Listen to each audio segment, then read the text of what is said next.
Hello नमस्कार। मैं आयुष रंजन आप सभी अभ्यर्थियों का एक बार फिर से आधुनिक भारतीय इतिहास के सत्र में स्वागत करता हूं।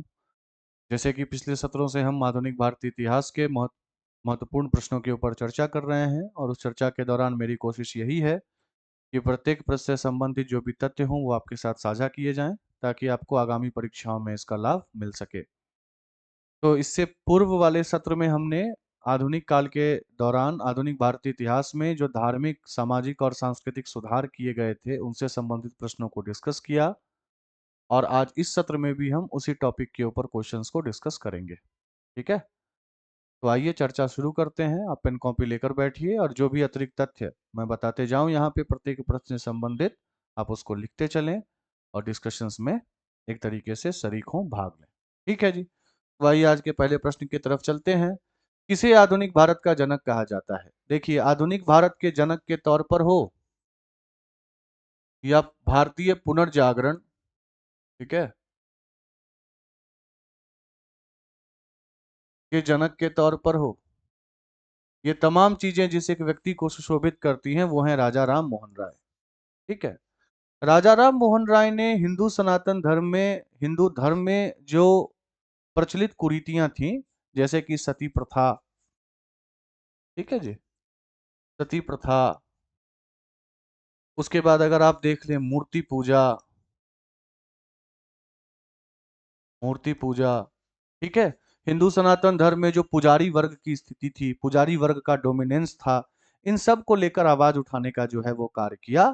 और ये कहीं ना कहीं जो बहुल ईश्वरवाद है, हिंदू धर्म में एक से अधिक ईश्वर को मानने की परंपरा, उसका भी विरोध किया और उसके विरोध में इन्होंने एक ईश्वरवाद का जो है वो समर्थन किया था। ठीक है जी, एक ईश्वरवाद का समर्थन।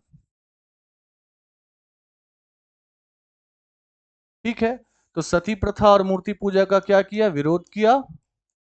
और एकल ईश्वरवाद का क्या है? उन्होंने समर्थन किया। साथ में वो ये भी चाहते थे कि जो इंग्लिश एजुकेशन है, अंग्रेजी शिक्षा है, अंग्रेजी शिक्षा का प्रचार प्रसार हो, इसमें कोई डाउट नहीं है। हिंदू संस्कृति से उनका ताल्लुकात था, मतलब वो हिंदू संस्कृति को एक तरीके से प्रिजर्व करना चाहते थे, संरक्षित करना चाहते थे। बस उनकी मंशा ये थी कि हिंदू धर्म में जो पहले से विद्यमान कुरीतियां हैं, उन कुरीतियों को क्या किया जाए? समाप्त किया जाए। ठीक है, और वो वे कुरीतियां क्या क्या थी? मुख्य रूप से सती प्रथा थी, मूर्ति पूजा थी, है ना, ब्राह्मणवाद था समाज में। इन सब चीजों के निवारण के तौर पर वो जाने जाते हैं और इसी यही कारण उन्हें आधुनिक भारत का जनक कह लें आप, भारतीय पुनर्जागरण का जनक कह लें आप, इनके तौर पे जाना जाता है। ठीक है जी, सर्वप्रथम इन्होंने 1815 में, ठीक है जी, 1815 में आत्मीय सभा का गठन किया और यही आत्मीय सभा 1828 में जाकर किसमें बदल जाती है? ब्रह्म समाज में। क्लियर है? और कायदे से इन मुद्दों के खिलाफ आवाज उठाना शुरू करती है। तो राजा राम मोहन राय जी को ही आधुनिक भारत का जनक कहा जाता है। क्यों कहा जाता है? कारण आपके समक्ष है ना। चलिए अगले प्रश्न पे आइए। राजा राम मोहन राय किससे संबंधित नहीं है? विधवा पुनर्विवाह, बिल्कुल विधवा पुनर्विवाह के समर्थक थे। सती प्रथा, इसके उन्मूलन में भी इन्होंने योगदान दिया। ठीक है जी, थोड़ा सा ऊपर बढ़ा लेते। सती प्रथा के उन्मूलन में भी इनका योगदान था। अंग्रेजी शिक्षा का प्रचार प्रसार भी कराना चाहते थे। बस ये चाहते थे कि हिंदू संस्कृति में जो कुरीतियां हैं उन कुरीतियों का उन्मूलन किया जा सके ताकि हिंदू संस्कृति की बेहतर स्थिति पेश की जा सके। तो संबंधित सबसे थे, संस्कृत शिक्षा को छोड़कर। क्लियर है? चलिए, कन्याकुमारी का रॉक मेमोरियल निम्नलिखित में से किसके लिए समर्पित है? कन्याकुमारी का जो रॉक मेमोरियल है, वहां पर ऐसा माना जाता है कि स्वामी विवेकानंद को, है ना, एक तरीके से एनलाइटमेंट की प्राप्ति हुई, ज्ञान की प्राप्ति हुई और इसी कारण वहां पर 1970 में, 1970 में क्या बना दिया गया? रॉक मेमोरियल बना दिया गया। दर्शनीय जगह है। ठीक है, तो इसका संबंध किससे है? स्वामी विवेकानंद जी से है। अब जब स्वामी विवेकानंद जी की बात आएगी तो इनके बचपन का नाम नरेंद्र दत्त था। ठीक है जी, गुरु जी का नाम रामकृष्ण परमहंस।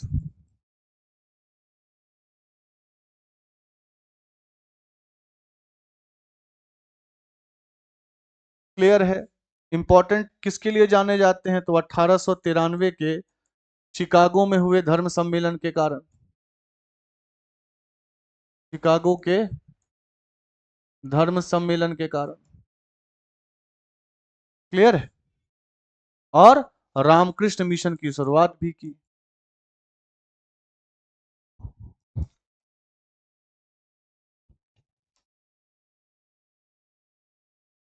शुरुआत करने वाले व्यक्ति रहे। ठीक है जी। तो इन तमाम चीजों के कारण किनको जाना जाता है? माननीय स्वामी विवेकानंद को। और इनसे ही संबंधित है रॉक मेमोरियल कन्याकुमारी का, जहां पर उन्होंने क्या किया था? तो एनलाइटमेंट की प्राप्ति की थी, और उसी के संदर्भ में वहां पर 1970 में एक रॉक मेमोरियल जो है वो बना दिया। क्लियर है। चलिए, राजा राम मोहन राय का जन्म कहाँ हुआ था? राजा राम मोहन राय का जन्म हुआ था राधानगर, वर्धमान जिला, वेस्ट बंगाल में। ठीक है। और बता चुका हूं, इन्होंने 1815 में आत्मीय सभा और 1828 में फिर उसी का रूपांतरण ब्रह्म समाज के तौर पे, भारतीय पुनर्जागरण के जनक के तौर पे जाने जाते हैं, आधुनिक भारत के जनक के तौर पे जाने जाते हैं, है ना। सती प्रथा के उन्मूलन की बात की, विधवा पुनर्विवाह का समर्थन किया, है ना, पाश्चात्य शिक्षा की तरफ जोर दी, लेकिन हिंदू सनातन धर्म की कुरीतियों को दूर करना चाहते थे। क्लियर है। तो ये तमाम चीजें किससे संबंधित हैं? राजा राम मोहन राय से। चलिए आगे आइए। संवाद कौमुदी पत्र के संपादक कौन थे? संवाद कौमुदी पत्र के संवादक वही व्यक्ति थे जो ब्रह्म समाज से संबंधित है, यानी कि राजा राम मोहन राय। और इनकी दो पुस्तक का नाम भी याद रखना है, अ गिफ्ट टू मोनोथेइज्म, और दूसरा परसेप्ट ऑफ जीसस। ठीक है जी। साथ में बता ही चुका था, 1815 में आत्मीय सभा, और 1828 में इसी आत्मीय सभा का रूपांतरण ब्रह्मो समाज में। क्लियर है। तो इन सब चीजों के कारण जो है ये जाने जाते हैं। ठीक है। चलिए अगला प्रश्न आइए। ब्राह्म समाज का प्रारंभिक नाम क्या था? कायदे से ब्राह्म समाज जो है वो वही जो शुरुआत का ब्रह्म सभा था और आत्मीय सभा था, इसी को मिलाकर ब्राह्म समाज, है ना। तो पहले जैसा आपको मैंने बता रखा है कि पहले आत्मीय सभा की स्थिति, है ना, उसके बाद फिर ब्रह्म सभा, और उसके बाद फिर 1828 की स्थिति में ब्रह्म समाज के तौर पे। क्लियर है। 1828 में। ए और बी जो है इस प्रश्न का सही जवाब होगा। क्लियर है। अच्छा, यहाँ धर्म सभा भी लिखा है। धर्म सभा किससे संबंधित है? राधाकांत देव से संबंधित। क्लियर है। और याद रखना है कि धर्म सभा जो है वो एक तरीके से ब्रह्म समाज के विरोध में एक संगठन के तौर पे लाया गया। मतलब ब्रह्म समाज जहां सती प्रथा का उल्लंघन चाह रही थी, वहीं पर धर्म सभा का मानना था कि हिंदू सनातन धर्म में कोई कुरीतियां नहीं मौजूद हैं, इसी कारण किसी भी प्रकार के सुधार की आवश्यकता नहीं है। ठीक है। तो ये धर्म सभा की स्थिति। बहरहाल इसका उत्तर जो होगा वो ए और बी दोनों। चलिए आगे चलिए। तत्व रंजनी सभा, तत्व बोधिनी सभा एवं तत्व विथिनी पत्रिका किससे संबंधित है? अब देखिए ध्यान से सुनिएगा। आपको मैंने पहले बताया कि 1828 में 1828 में ब्रह्म समाज की स्थिति हुई। ठीक है। और इस ब्रह्म समाज में आगे चलकर मतलब 1842 में 1842 में एक व्यक्ति जुड़ते हैं जिनका नाम होता है देवेंद्र नाथ टैगोर। 1882 में देवेंद्र नाथ टैगोर ब्रह्म समाज के सदस्य बनते हैं। ब्रह्म समाज के सदस्य बनते हैं। ठीक है।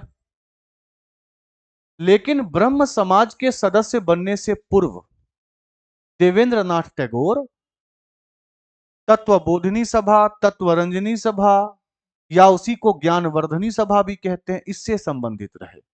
और इन सभाओं का भी उद्देश्य राजा राम मोहन राय की शिक्षा को आगे बढ़ाना ही था, है ना। लेकिन 1842 में 1842 में ये किससे प्रत्यक्ष रूप से जुड़ जाते हैं? ब्रह्म समाज से प्रत्यक्ष रूप से जुड़ जाते हैं।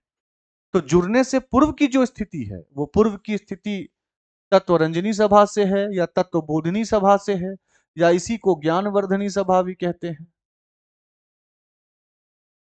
है ना। और ये तमाम चीजें किससे जुड़ी हुई हैं? देवेंद्रनाथ टैगोर से। क्लियर है? अच्छा, एक चीज और याद रखना है आपको दिमाग में। तो 1842 में देवेंद्रनाथ टैगोर इसमें जुड़े। उसके बाद फिर ब्रह्म समाज से जुड़ने वाले एक और व्यक्ति आगे चलकर जुड़ते हैं ब्रह्म समाज में, जिनका नाम होता है केशव चंद्र सेन। क्या नाम होता है? केशव चंद्र सेन। तो होता यह है कि 1866 में, 1866 में, ध्यान से सुनते रहिएगा, 1866 में केशव चंद्र सेन एवं देवेंद्र नाथ टैगोर, ये जो हैं देवेंद्र नाथ टैगोर, इनके बीच में कुछ मतभेद हो जाता है। जिस मतभेद के पीछे का कारण होता है कि क्या ब्रह्म समाज में अंतरराष्ट्रीय विवाह की स्थिति बननी चाहिए या नहीं बननी चाहिए, स्वीकृति देनी चाहिए अंतरराष्ट्रीय विवाह को या नहीं देनी चाहिए। दूसरा, क्या हम इस संगठन को खुद अंतरराष्ट्रीय स्तर पर ले जाएं या नहीं ले जाएं।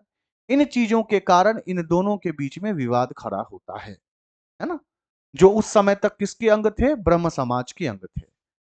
इस विवाद के कारण फिर 1866 में ही ब्रह्म समाज, ठीक है जी, ब्रह्म समाज दो हिस्सों में बट जाता है। एक का नाम होता है आदि ब्रह्म समाज,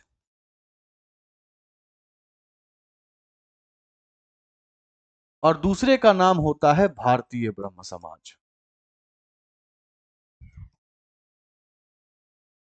ठीक है जी। आदि ब्रह्म समाज का नेतृत्व खुद देवेंद्र नाथ टैगोर संभालते हैं, जबकि भारतीय ब्रह्म समाज का जो एक तरीके से कमान है, वो कमान दे दिया जाता है केशव चंद्र सेन को। ठीक है। तो अगर आपसे घुमाकर भी आगे पूछ दे कि आदि ब्रह्म समाज से संबंधित कौन व्यक्ति हैं, तो भी उत्तर क्या होगा? देवेंद्र नाथ टैगोर ही हो। ठीक है जी। चलिए आगे आइए। राजा राम मोहन राय से संबंधित निम्नलिखित कथनों पर विचार कीजिए। आइए कीजिए। उन्होंने विधवा पुनर्विवाह का समर्थन किया। जी हाँ, बिल्कुल किया, कोई दो राय इसमें नहीं है। विडो मैरिज एक्ट पारित कराने में इनका बहुत प्रमुख योगदान रहा है। उन्होंने सती प्रथा के उन्मूलन का जोरदार समर्थन किया। जी हाँ, बिल्कुल। उन्होंने अंग्रेजी शिक्षा के प्रवर्तन का समर्थन किया। सब बता रखा हूं, इनमें से सब काम उन्होंने किया। कुल मिलाकर बात यह था कि वो चाहते थे कि हिंदू सनातन धर्म की जो कुरीतियां हैं, उन कुरीतियों का निवारण किया जाए, साथ में मॉडर्न एजुकेशन को प्रमोट किया जाए, है ना, आधुनिक शिक्षा को प्रमोट किया जाए। क्लियर है? इसका मतलब यह है कि इनके संदर्भ में जो तीनों कथन दिया गया है, वो तीनों कथन क्या है? बिल्कुल सही है, 1 2 एंड 3। ठीक है जी।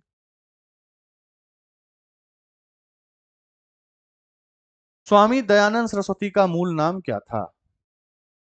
तो मूल नाम में ही उत्तर भी छुपा है। इनका वास्तविक नाम क्या था? मूल शंकर। क्या नाम था? मूल शंकर। और क्या बता रखा है? इतिहास में क्यों महत्वपूर्ण है ये? 1875 में इन्होंने आर्य समाज की स्थापना की।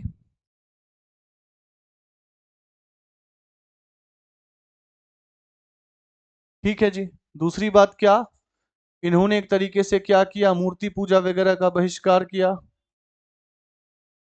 मूर्ति पूजा का बहिष्कार।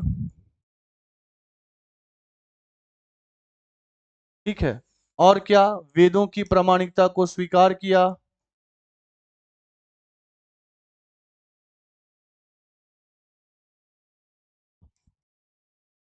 ठीक है जी, स्वीकारा, है ना। नारा दिया, वेदों की तरफ वापस लौटो, वेदों की ओर वापस लौटो का नारा। क्लियर है ना। पुस्तकों में एक बहुत ही महत्वपूर्ण पुस्तक है इनकी, सत्यार्थ प्रकाश। क्लियर है जी। तो ये तमाम चीजें किससे संबंधित है? मूल शंकर से। मूल शंकर बोले तो स्वामी दयानंद सरस्वती से।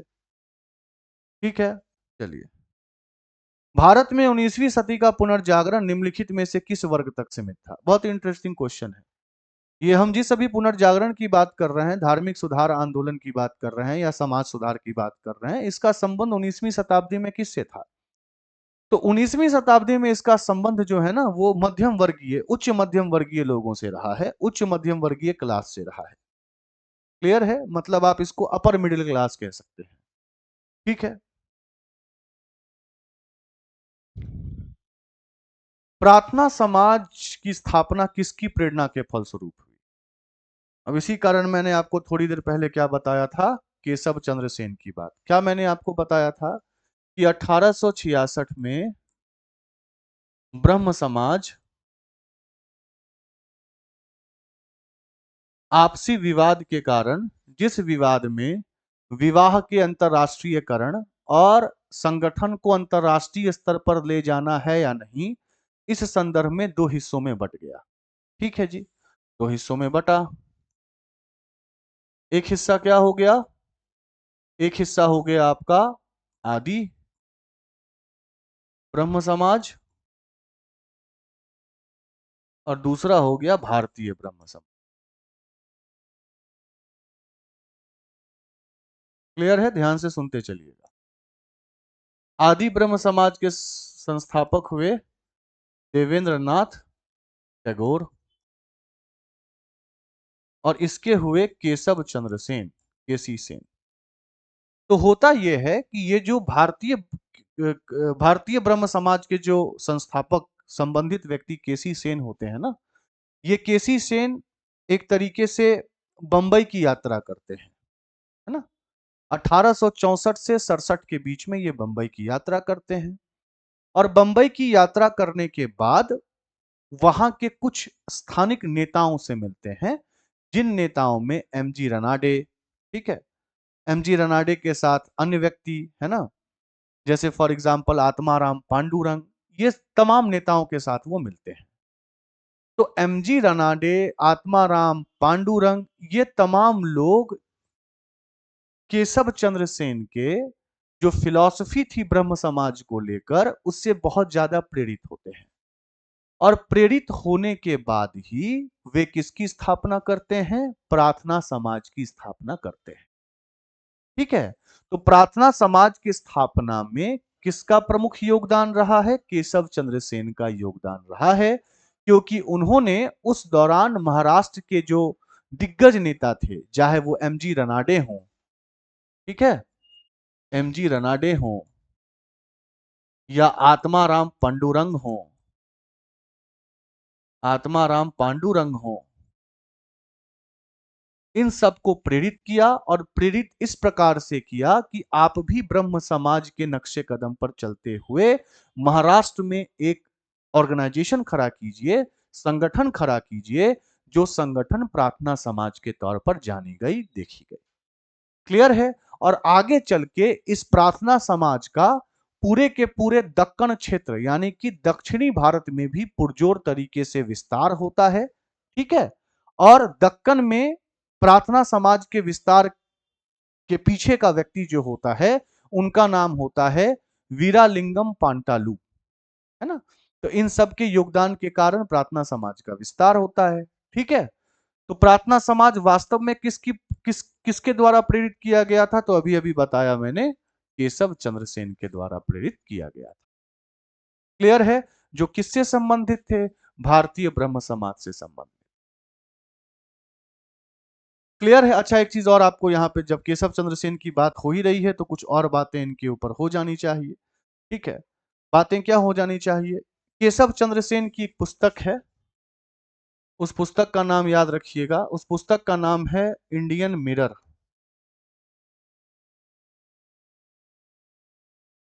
उस पुस्तक का क्या नाम है? Indian mirror. अच्छा, एक चीज और, केशव चंद्र सेन ने जब देवेंद्र नाथ टैगोर से अलग होकर भारतीय ब्रह्म समाज की स्थापना कर दी, कब? 1866 में। तो उसके कुछ सालों के बाद यानी कि 1878 में 1878 में केशव चंद्र सेन ने गलती कर दी। गलती ये कर दी इन्होंने कि अपनी 13 वर्षीय पुत्री, जो कि कायदे से नाबालिग हुई, 13 वर्षीय पुत्री का विवाह कूच बिहार के राजा से कर दी। अब एक तरफ आप ब्रह्म समाज के प्रवर्तक हैं जो बाल विवाह का एक तरीके से बहिष्कार कर रहा है, और आपने अपनी 13 वर्षीय पुत्री का विवाह कूच बिहार के राजा से कर दिया।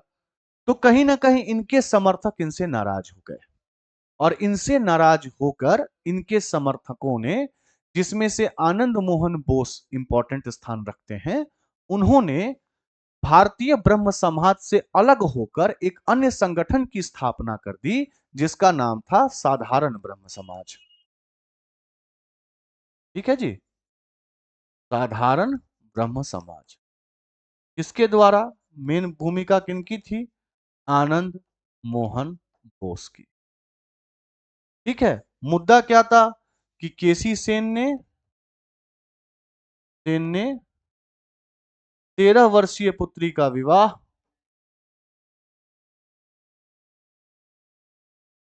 विवाह कूच बिहार के राजा से करवा दी।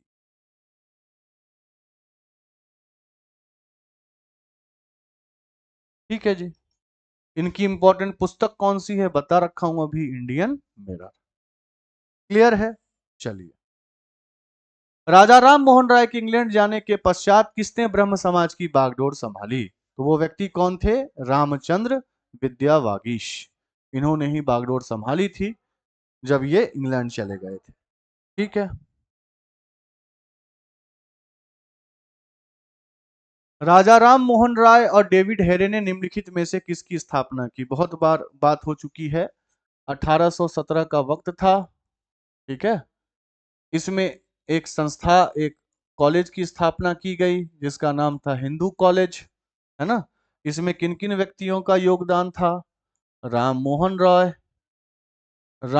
रॉय के साथ था डेविड हैरे, और एक और व्यक्ति था, उसका नाम था अलेक्जेंडर डफ। ठीक है जी, तो हिंदू कॉलेज की स्थापना की। क्लियर है? 1815 में निम्नलिखित में से किसने कलकत्ता में आत्मीय सभा की स्थापना की? कितनी बार बता रखा हूं, राजा राम मोहन राय ने 1815 में आत्मीय सभा की स्थापना की, जो 1828 में किसमें बदल गया? ब्रह्म समाज में बदल गया। ठीक है, चलिए,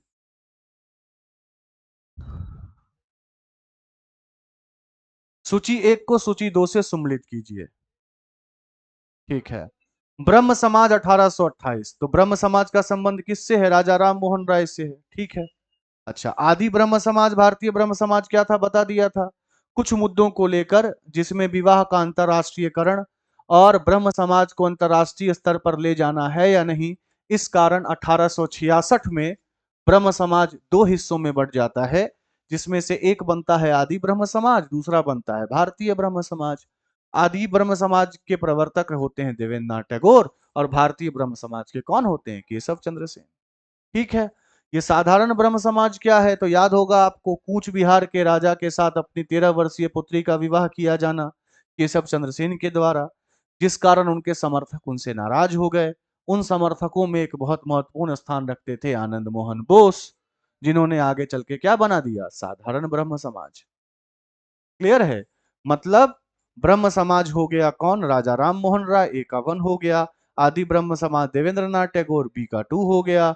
भारतीय ब्रह्म समाज केशव चंद्र सेन, सी का 3 हो गया। और साधारण ब्रह्म समाज आनंद मोहन बोस, यानी कि ए का 1, बी का 2, सी का 3 और डी का 4। क्लियर है? चलिए, किसके प्रयासों के कारण ब्रह्म समाज की शाखाएं कहां कहां पर खुली? उत्तर प्रदेश, पंजाब और मद्रास में खोली गई। अभी थोड़ी देर पहले केशव चंद्र सेन की बात हो रही थी ना, कि केशव चंद्र सेन ने 1864 से लेकर 67 के बीच में बंबई की यात्रा की, और बंबई की यात्रा करने के दौरान उन्होंने अलग अलग नेताओं से मुलाकात की, जिसमें एमजी रनाडे वगैरह शामिल थे। ठीक है, उसके बाद आत्माराम पांडुरंग थे। ठीक है, और इन लोगों को प्रेरित किया कि आप ब्रह्म समाज के नक्शे कदम पर एक संस्था बनाइए, जो संस्था के तौर पे क्या बनी, प्रार्थना सभा, है ना। तो इन लोगों ने मिलकर क्या बनाया, प्रार्थना सभा। और फिर आगे चल के प्रार्थना सभा मद्रास की क्षेत्र में भी जाना गया, वहां पे भी इसका प्रचार प्रसार हुआ। तो ब्रह्म समाज के इन स्थापनों में किसने अहम भूमिका निभाई, तो लाजमी तौर पे किसने निभाई, केशव चंद्र सेन ने निभाई। क्लियर है, केशव चंद्र सेन ने। ठीक है, चलिए आगे आइए। किसने महिलाओं के लिए वामा बोधनी पत्रिका निकाली। ठीक है, अब इसमें से अगर आप देखें तो आपको ऑप्शन सुधारना पड़ेगा, क्योंकि इसमें करेक्ट ऑप्शन दिया नहीं है। ये जो वामा बोधनी पत्रिका है, वो महिलाओं की स्थिति को सुदृढ़ करने में बहुत महत्वपूर्ण पत्रिका में से एक थी, जिसकी शुरुआत 1863 में उमेश चंद्र दत्त के द्वारा की गई थी। ठीक है, 1863 में किसके द्वारा, उमेश चंद्र दत्त के द्वारा। क्लियर है। तो इस क्वेश्चन के प्रारूप को देखते हुए तो उत्तर उमेश चंद्र दत्त होना चाहिए, जो कि नहीं है। ठीक है, तो इसमें से आप किसी भी ऑप्शन को उमेश चंद्र दत्त समझ लें, क्योंकि सही जवाब उमेश चंद्र दत्त ही है। क्लियर है, चलिए।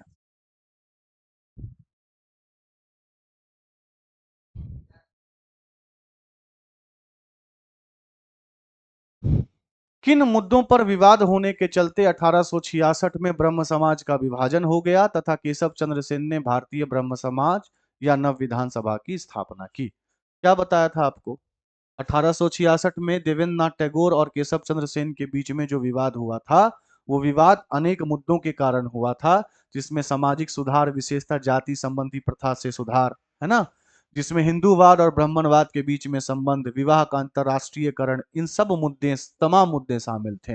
यानी कि इसके हिसाब से जो करेक्ट जवाब होगा वो क्या होगा, सी का ए और बी। क्लियर है। और 1878 में मैंने आपको बता ही दिया कि केशव चंद्र सेन का भी साथ उनके समर्थक, यानी कि भारतीय ब्रह्म समाज के जो समर्थक थे वो छोड़ देते हैं, है ना, क्योंकि वो अपनी अल्पायु की बेटी का जो विवाह है वो एक तरीके से किसके साथ करा देते हैं, कूच बिहार के राजा के साथ करवा देते हैं।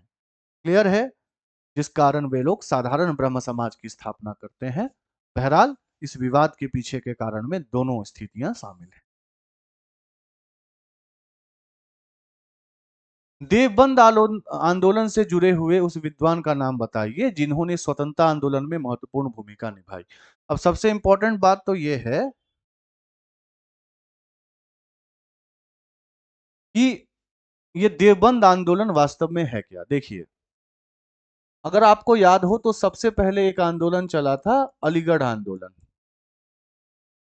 ठीक है, किसके द्वारा, सैयद अहमद खां के द्वारा।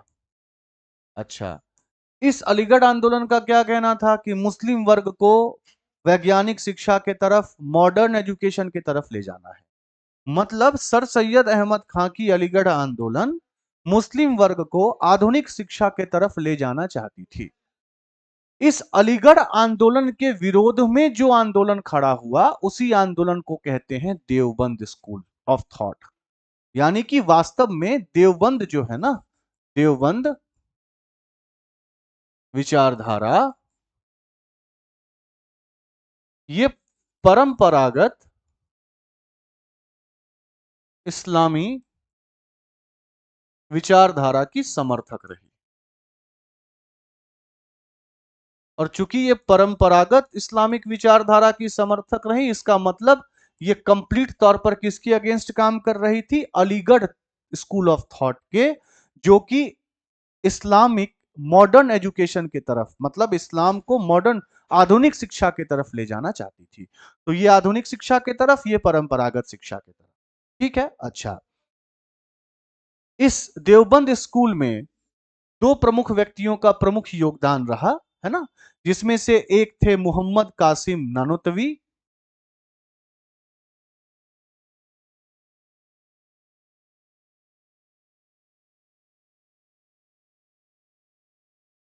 ठीक है, तो मोहम्मद कासिम नानोतवी और उनके साथ एक व्यक्ति और थे, राशिद अहमद गंगोत्री। राशिद अहमद, इन दोनों ने मिलकर देवबंद स्कूल ऑफ थॉट की स्थिति शुरू की 1867 में, 1867 में। क्लियर है? किसके विरुद्ध? अलीगढ़ आंदोलन के विरुद्ध। और ये जो अब्दुल कलाम आजाद थे, है ना, ये इसी विचारधारा से संबंधित थे। और आपको पता है कि अब्दुल कलाम आजाद ने भारतीय स्वतंत्रता संग्राम में एक बहुत महत्वपूर्ण भूमिका निभाई है। ठीक है, अबुल कलाम आजाद के ही पुस्तक का नाम है अल हिलाल, ये भी डिस्कस हो चुका है आपसे। और ये कांग्रेस के सबसे लंबे समय तक अध्यक्ष के तौर पे भी रहे हैं, 40 से 45, है ना। इन्होंने रामगढ़ अधिवेशन की भी अध्यक्षता की है, तो हाँ भी इन्होंने बिल्कुल स्वतंत्रता आंदोलन में एक महत्वपूर्ण भूमिका निभाई है। और संबंध इनका देवबंद विचारधारा से था। क्लियर है? तो अबुल कलाम आजाद जो है वो इसके करेक्ट ऑप्शन के तौर पे। ठीक है जी। शारदा मणि कौन थी? अच्छा, ये कौन थी, इसका जवाब देने से पहले, है ना, एक हिंट आपको दे देता हूं। ये वही व्यक्ति थे जो स्वामी विवेकानंद के गुरु के तौर पे भी जाने जाते हैं, है ना, जिन्होंने दक्षिणेश्वर काली मंदिर जो कि कलकत्ता में है, वहां पर ईश्वर का साक्षात्कार किया, ऐसा माना जाता है। मैं जिनकी बात कर रहा हूं वो कौन है? रामकृष्ण परमहंस। तो ये रामकृष्ण परमहंस की वाइफ थी। ठीक है, धर्म पत्नी थी। क्लियर है? चलिए। राजा राम मोहन राय द्वारा ब्रह्म समाज की स्थापना कब की गई? कितनी बार डिस्कस किया जा चुका है। ठीक है, 1815 में पहले आत्मीय सभा का गठन, और 1828 में यही आत्मीय सभा का किसके तौर पे जाना जाना? ब्रह्म समाज के तौर पे जाना जाना। तो 1828 जो है वो इसका सही उत्तर है। ठीक है जी, आगे आइए। कूका आंदोलन को किसने संगठित किया? बेसिकली कूका जो होता है ना, वो नामधारी पंथ के व्यक्तियों को कहते हैं। अब नामधारी पंथ क्या है? जो सिख धर्म है, वो सिख धर्म अंतिम गुरु के तौर पे गुरु गोविंद सिंह को मानता है ना। जबकि नामधारी अंतिम गुरु के तौर पर गुरु गोविंद सिंह को नहीं मानते, वो मानते हैं कि इनके बाद भी गुरु आए बालक सिंह के तौर पे। क्लियर है? तो इस विचारधारा के मतभेद के कारण जो पंथ तैयार हुआ, उसी पंथ को कहते हैं नामधारी पंथ। अब ये जो नामधारी पंथ है, जिनको कूका कहा जाता है, ये वास्तव में समाज से क्या चाहते थे कि जो कास्ट व्यवस्था है ना, जाति व्यवस्था, जात पात, ऊंच नीच, इन सब का उन्मूलन किया जाए, विधवा पुनर्विवाह पर जोर दिया जाए, अंतर जातीय विवाह किया जाए, है ना। और इसी प्रयास में 12 अप्रैल 1872 को, 12 अप्रैल 1872 को गुरु राम सिंह ने इस कूका आंदोलन की क्या की? एक तरीके से ऑफिशियल शुरुआत की। बता चुका हूं कूका थे कौन? नामधारी पंथ से रिलेटेड, जो नामधारी पंथ के जो समर्थक हुए उन्हीं को क्या कहा गया? कूका।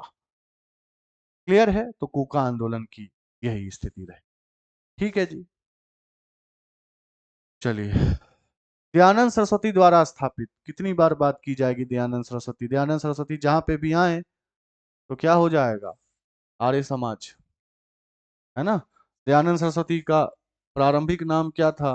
मूल शंकर। ठीक है, इनका प्रसिद्ध नारा क्या था? वेदों की ओर वापस जाओ।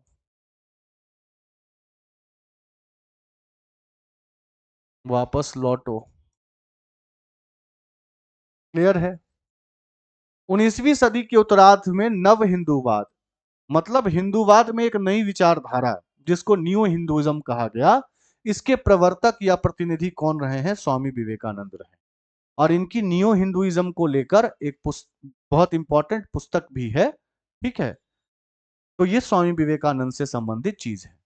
अच्छा, स्वामी विवेकानंद से संबंधित एक और चीज है जिसको याद रखिएगा, कि ये एक सार्वभौम धर्म की बात भी करते हैं, यूनिवर्सल रिलीजन।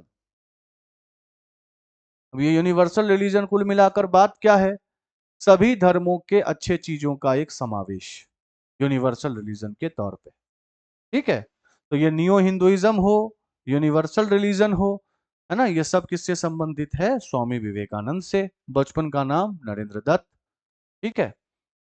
रामकृष्ण मिशन की भी शुरुआत का श्रेय इन्हीं को जाता है। ठीक है जी। तो ये कौन है? स्वामी विवेकानंद।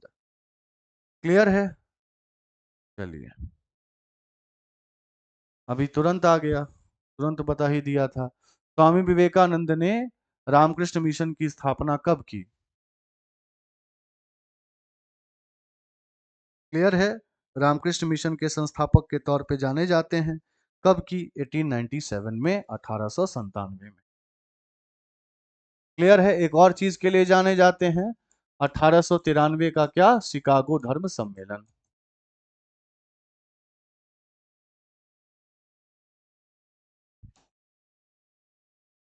क्लियर है? तो यही कौन थे? स्वामी विवेकानंद। क्लियर? चलिए,